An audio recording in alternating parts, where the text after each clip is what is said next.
Welcome to Elevate Springfield, where we will dive into strategies and stories that help you rise to your full potential. Each episode, we'll talk about how you can take intentional steps to elevate your life and your business while making a meaningful impact on those around you.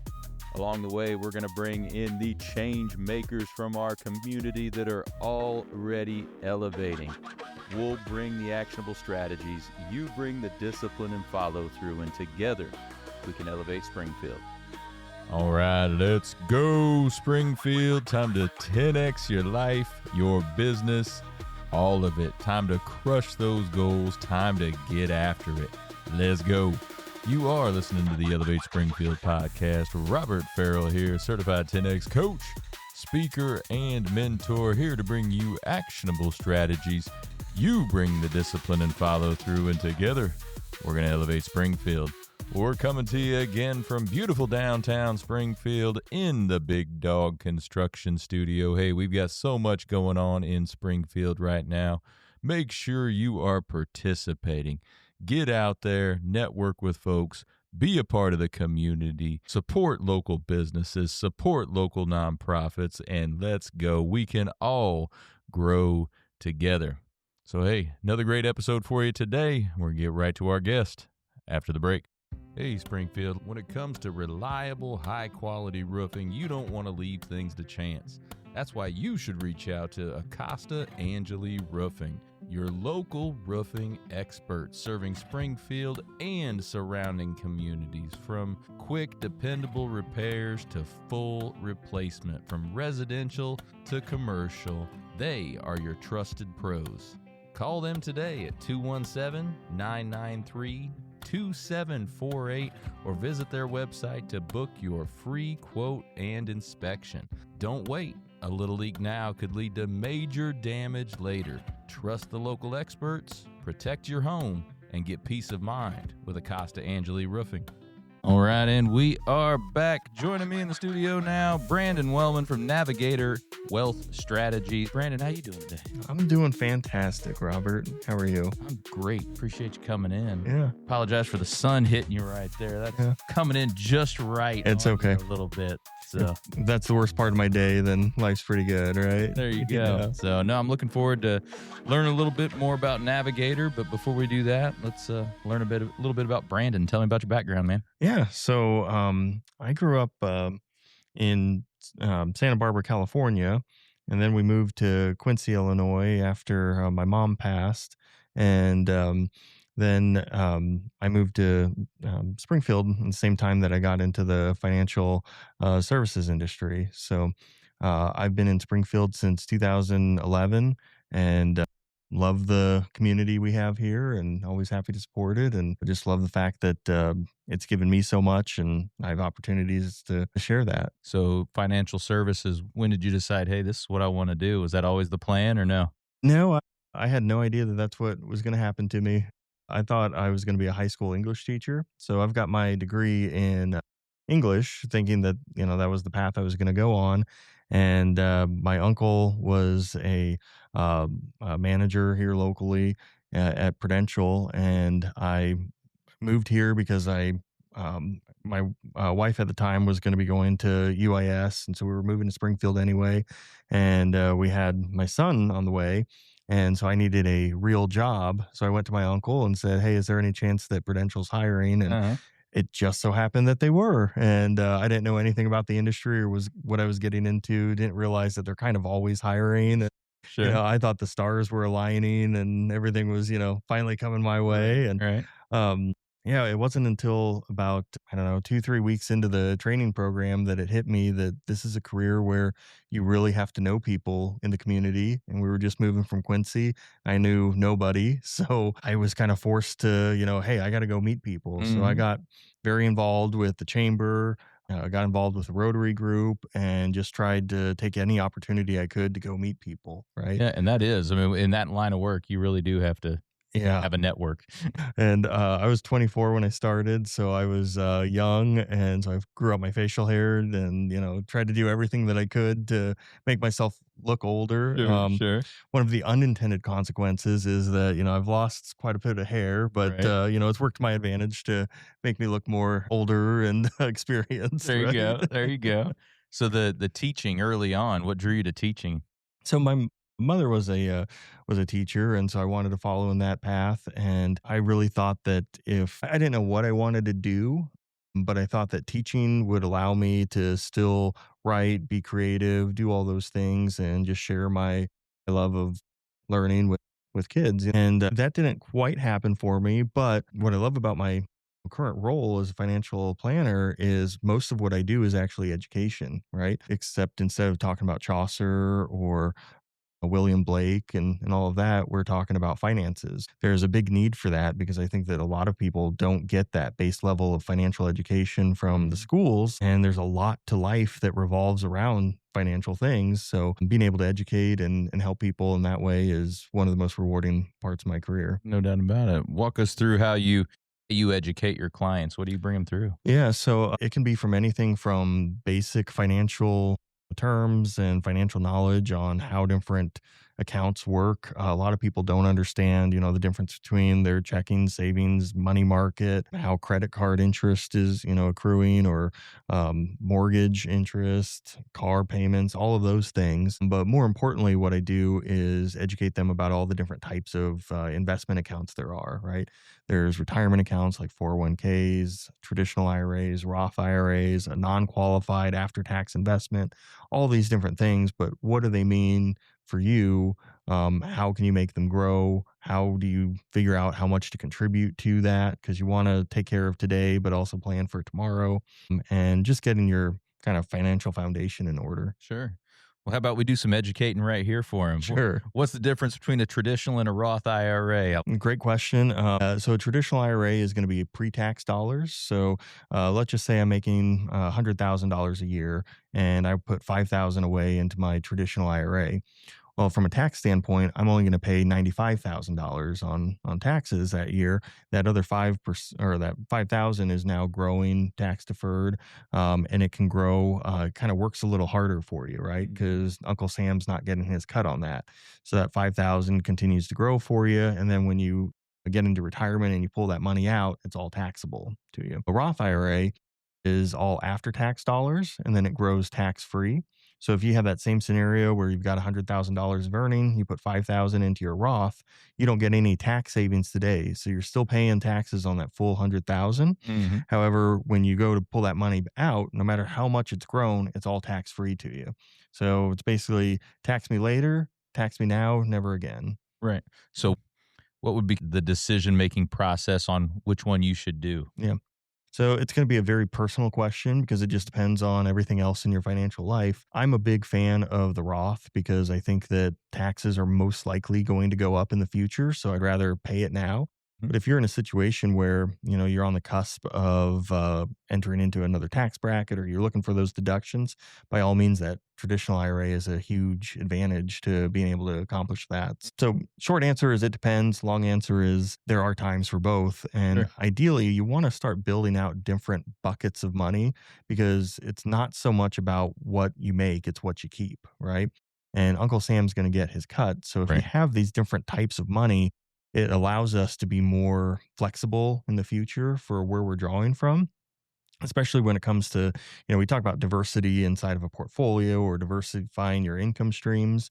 We want to do that same thing from a tax standpoint beyond just how we're investing. Yeah. Okay. So those different buckets allow us to do that. Absolutely. We'll do a little more educating here in a little bit, but Yeah. let's go back to those first couple of years in business. You Yeah. said you did all the networking associations and everything, but Mhm. what are some other things that you did to help kickstart that career? Yeah. So one of the things that I'm a big fan of learning, and I started reading books by Brian Tracy. Brian Tracy's a huge, personal development advocate, and he shared this idea of turning your car into a mobile university. Right now, this is back when I would get CDs, or my car actually did have a tape deck in it, but I would get these CDs of Brian Tracy books and just listen to that, and then that evolved into branching out beyond Brian Tracy, Zig Ziglar, and all that. And you know Audible and Hoopla from the Lincoln Library, all these resources that we have that allow you to listen to audiobooks, then expands that even further. So we don't need that physical media anymore. Yeah, I just listened to as many books on business that I could.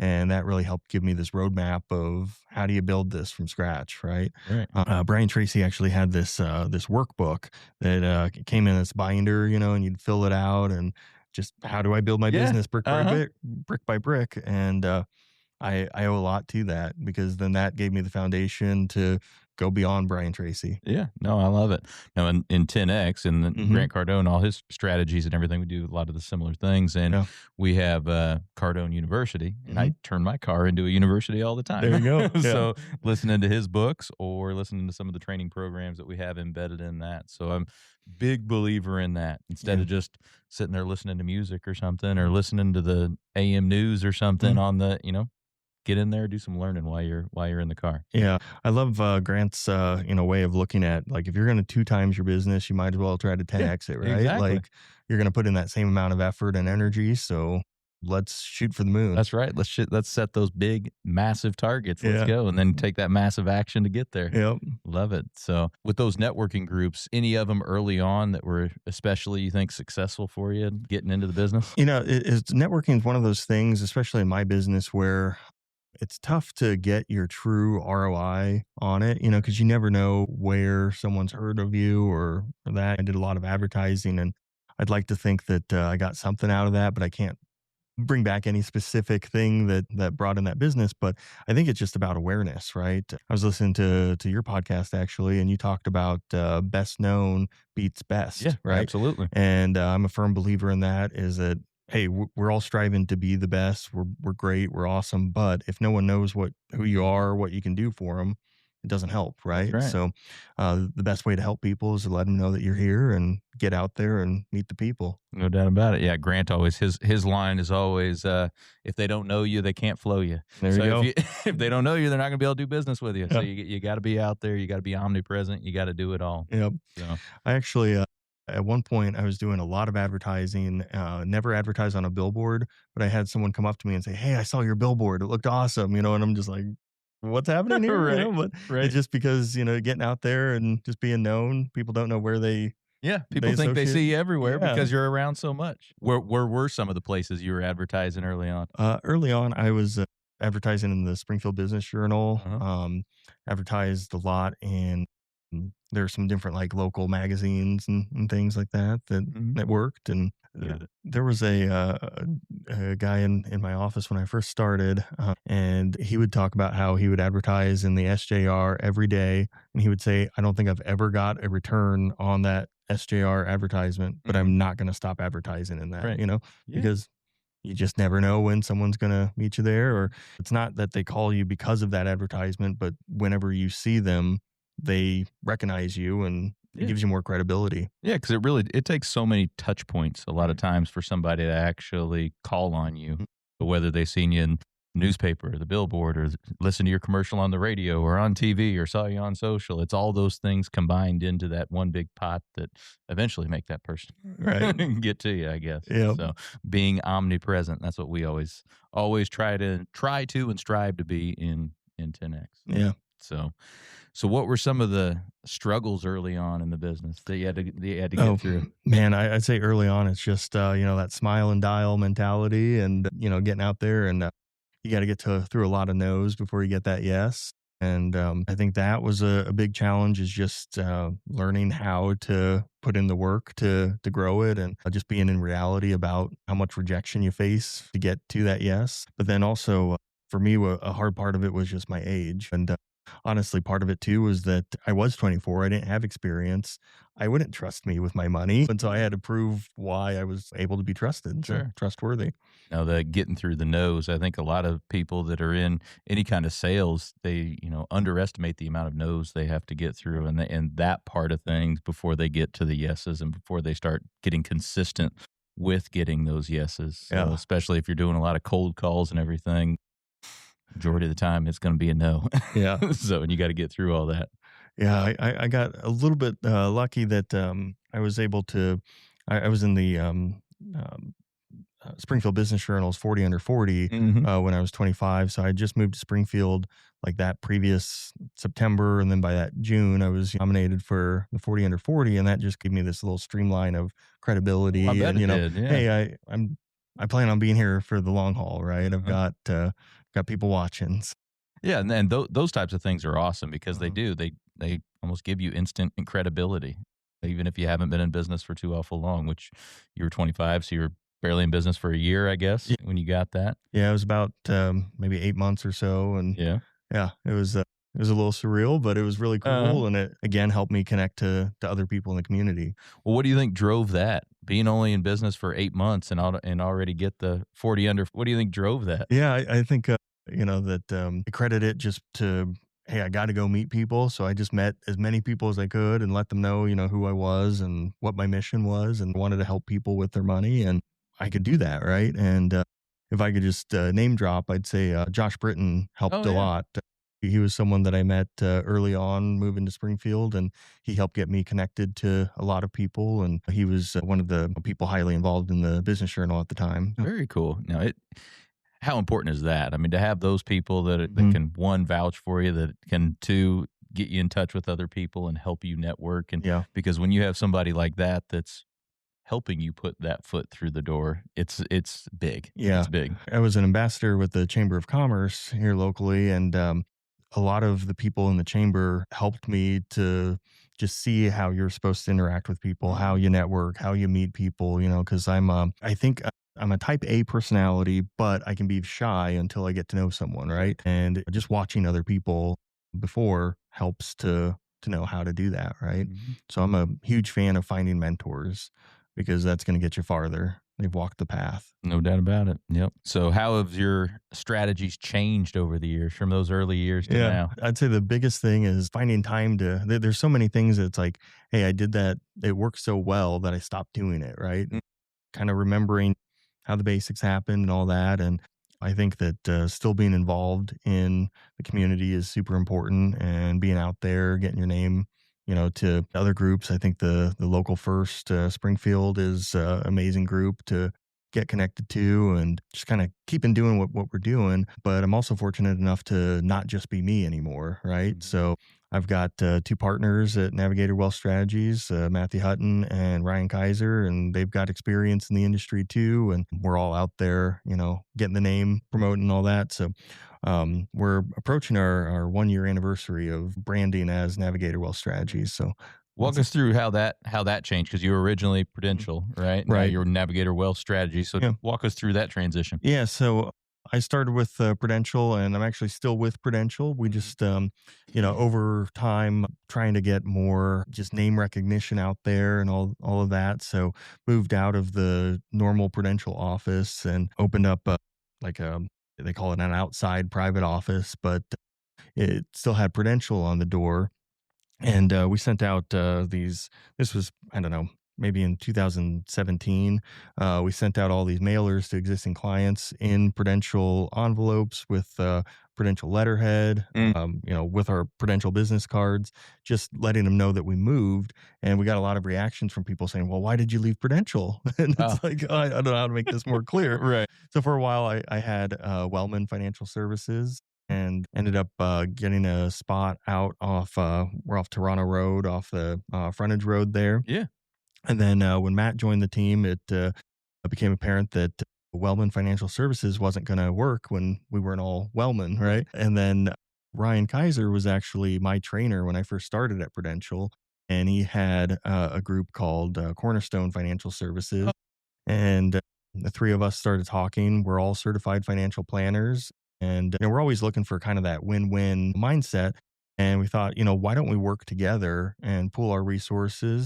And we created Navigator Wealth Strategies. And, a big thing is that we're all certified financial planners. We've all got the similar mission to help our clients to, have better understanding of their financial situation. So, Sure.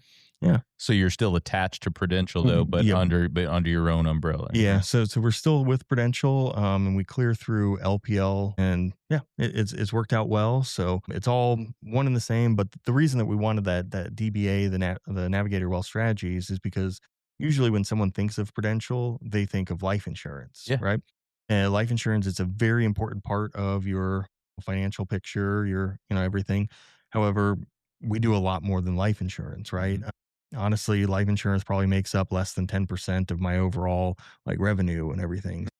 Want to talk to people about the fact that we do retirement planning and investments and wealth management. And all of that is a lot of times outside of Prudential. We're very fortunate to be with a company that doesn't handcuff us to them. So we're able to go out and find whatever makes sense for the client. Sometimes that's Prudential, but a lot of times it's not. Right. Okay. So it just helps to differentiate that, hey, we're more than just that. Yeah, that's what I was gonna say. So what some other benefits out, of having you under Navigator rather than Mhm. just under Prudential that allows you to go outside of that realm Right. too. Right. And it's nice too because Prudential is a very big company. It's a very well known, respected Mhm. company, but we can kind of do our own advertising too, right? So it's like the Yeah. best of both worlds with that. Love it. Well, and you're right with Prudential. I mean, the first thing that comes to my mind is insurance, Right. life insurance, right? Or annuities or something like that. And so that is what comes to my mind. So having under Navigator Wealth Strategies, I think Mhm. that does broaden the scope of what people might think of when they just initially see your brand. I would Yeah. imagine they don't think initially insurance. They think all of personal finance and wealth. So that's great.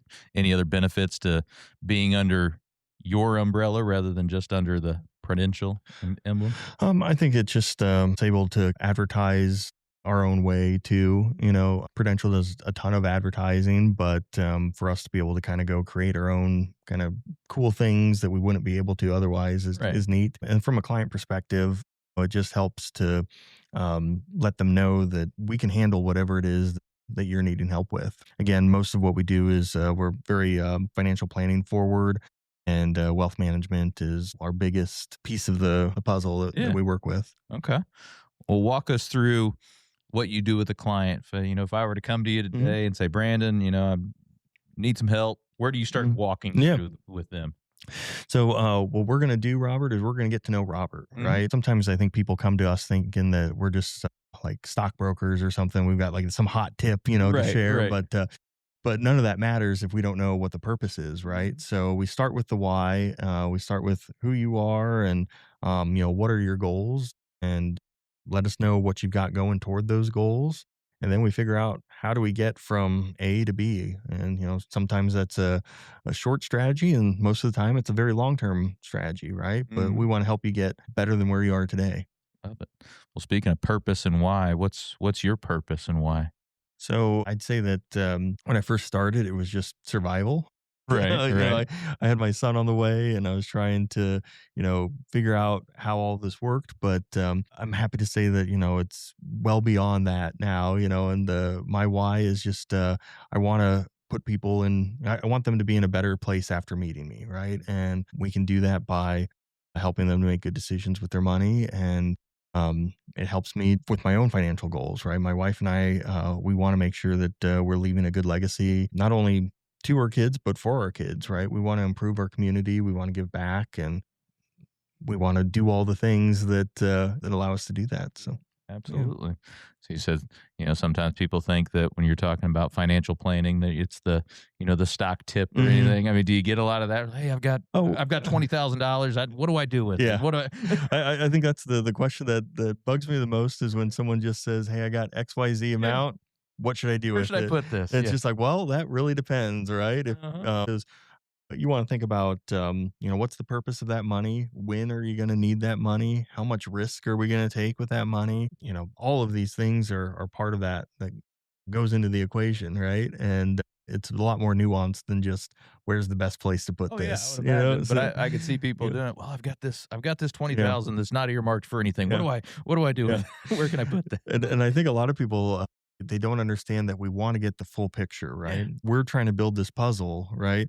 But without knowing what the end result is, what that picture looks like on the box, we don't know how these pieces fit together, right? Right. So, it's more than just this, let's just say you've got 20 grand and you want to put it somewhere.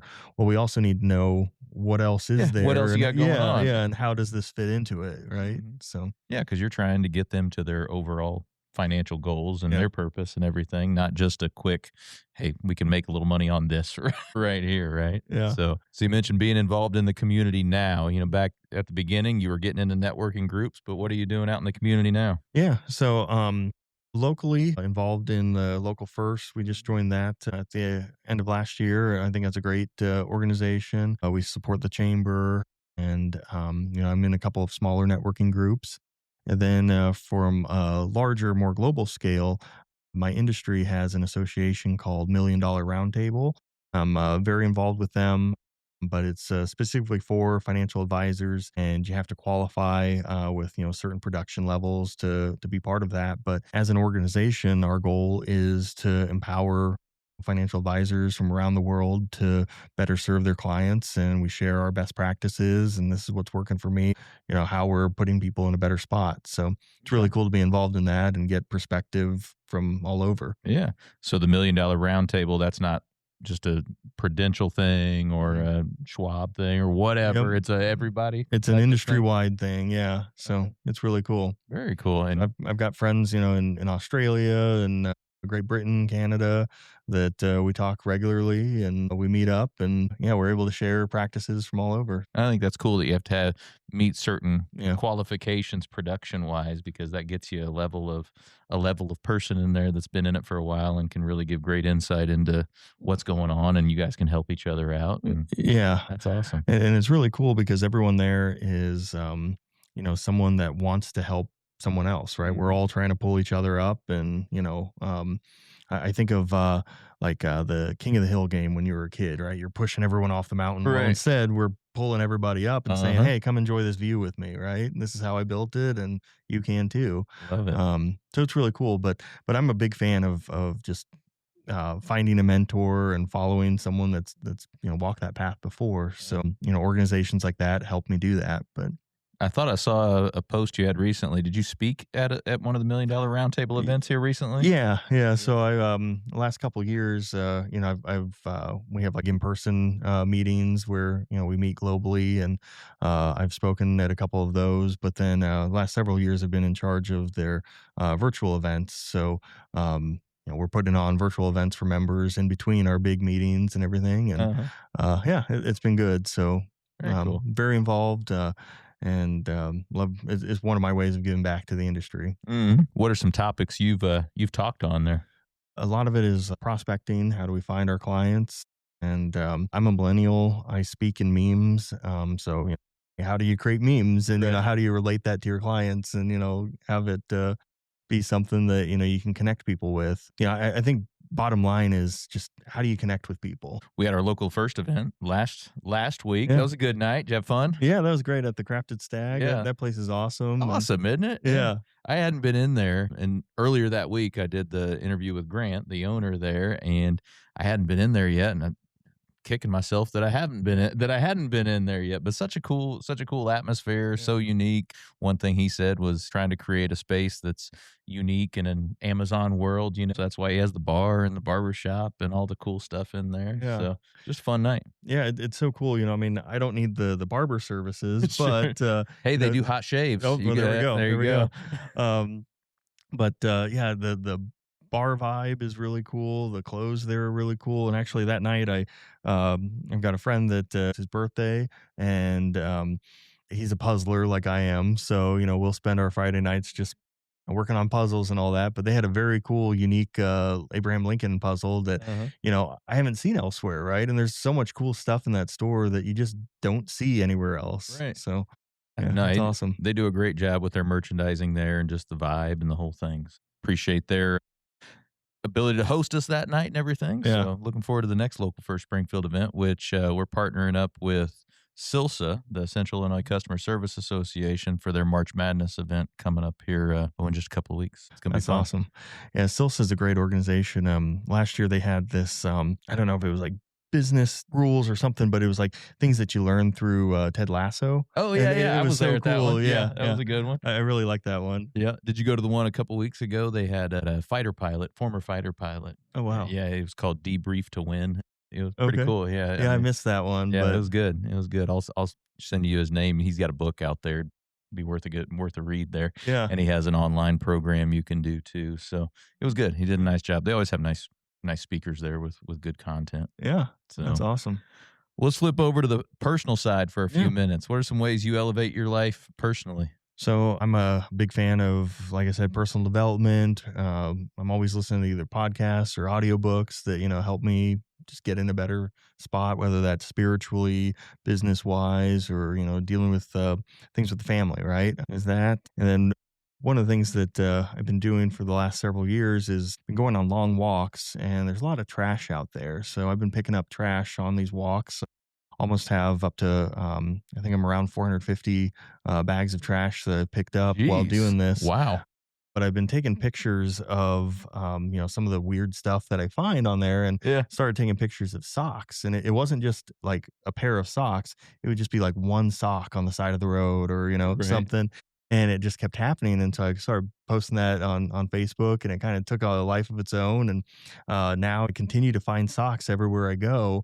And, probably, like, without exaggeration, I'd say I see 1 to 4 a week on average. They just keep finding you. Yeah, I'm known as the sock guy now, and I have friends from all over that send me pictures of socks when they find them. But one time, I was down in Effingham, walking through the woods, Uh-huh. and there's a sock just in the middle of this leaf pile and stuff. And I was in Arizona. We climbed this mountain. Top of the mountain, there's a bench and one And solo one sock. sock. Yeah, and I'm like, Lord, what are you trying to tell me Yeah, here? But right, right. Well, and you always wonder how did somebody just lose their one sock? you're right. Is like up on top of the mountain. They still have their other sock on, and they left their other one there for some reason. I Wherever the, dryer takes that other sock, it Right. ends up going into some portal right in front of my route. Right. So Well, now I know where to. I mean, every now and again, I'll see one here in downtown Springfield. There'll be one on the sidewalk or in one of the porticos or something. yeah, I'll take a picture of it and I'll send it over there to we you. go. Hey, Yeah. found Brandon another sock here.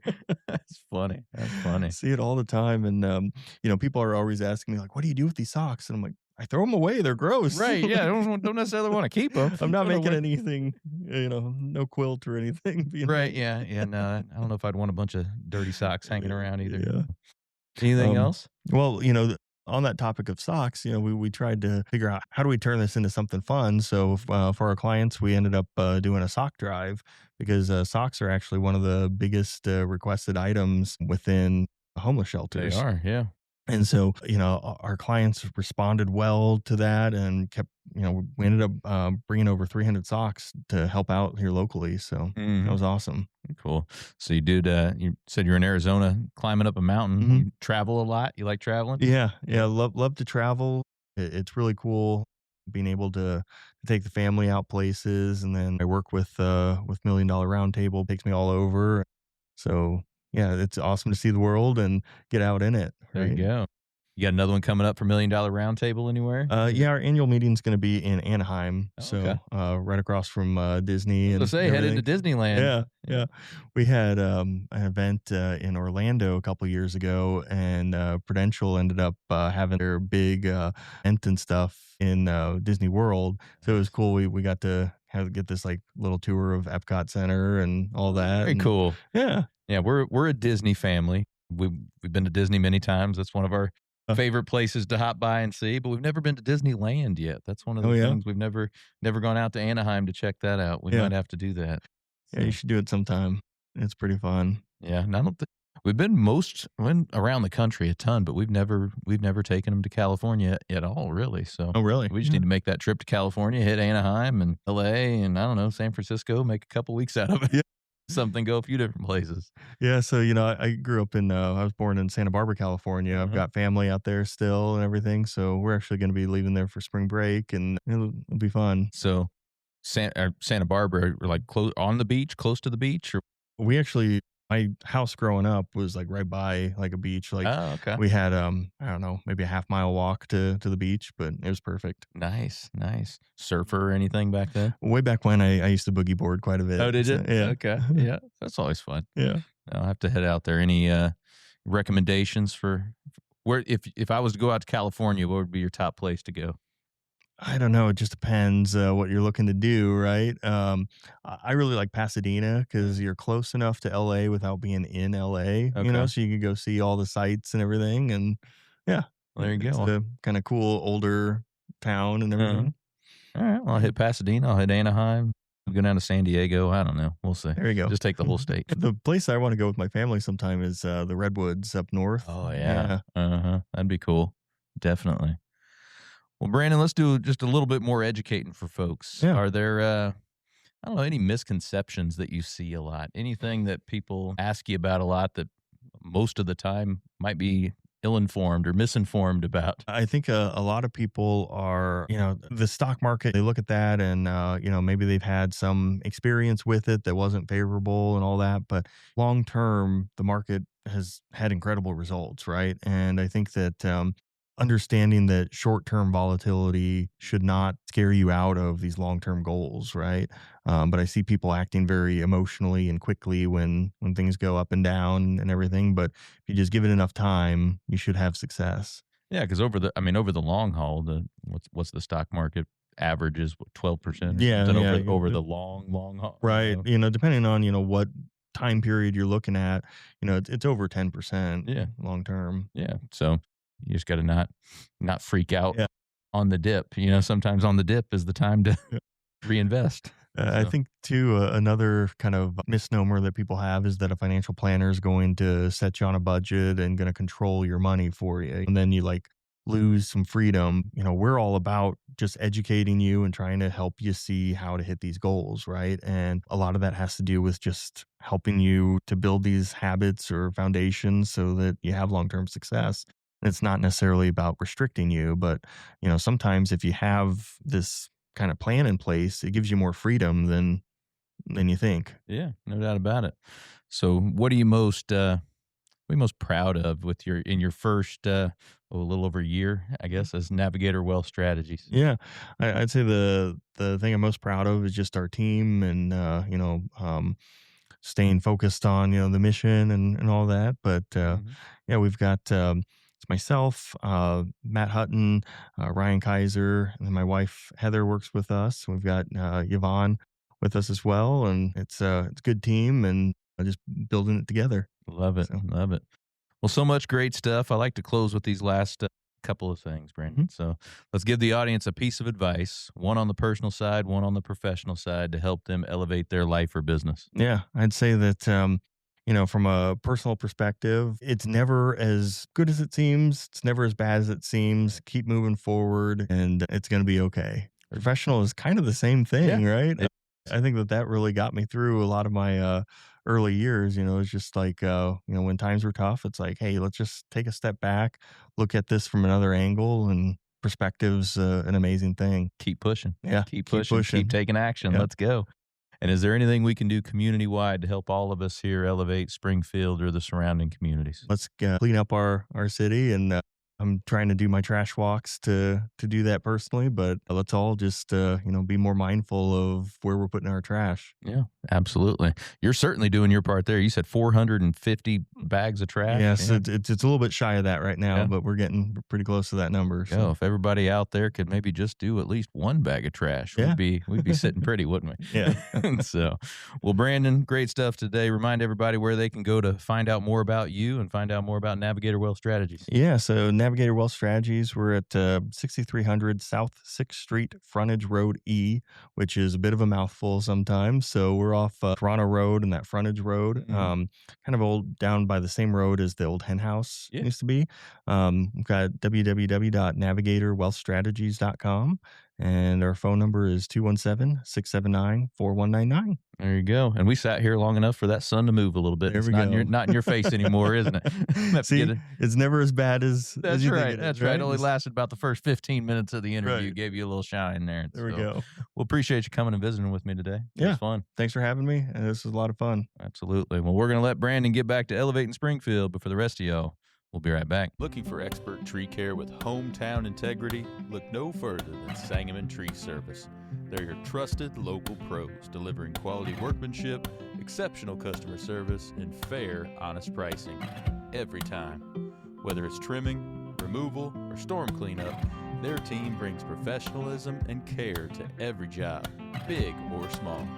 Call the name your neighbors trust, Sangamon Tree Service, or visit them today at SangamonTreeService.com. Sangamon Tree Service, rooted in quality, built on trust. When I first walked into Shudokan Karate Club, I was just looking for a way to get stronger, but what I found was so much more.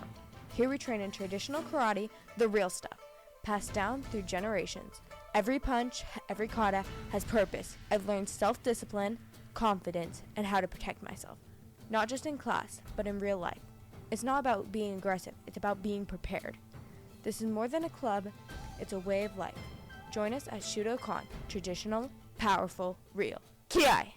Well, thank you for joining us today, everybody. Appreciate you making us a part of your day. Hey, don't forget, while you're out on social, check ours out. You can check my personal one out at Robert Farrell at everywhere.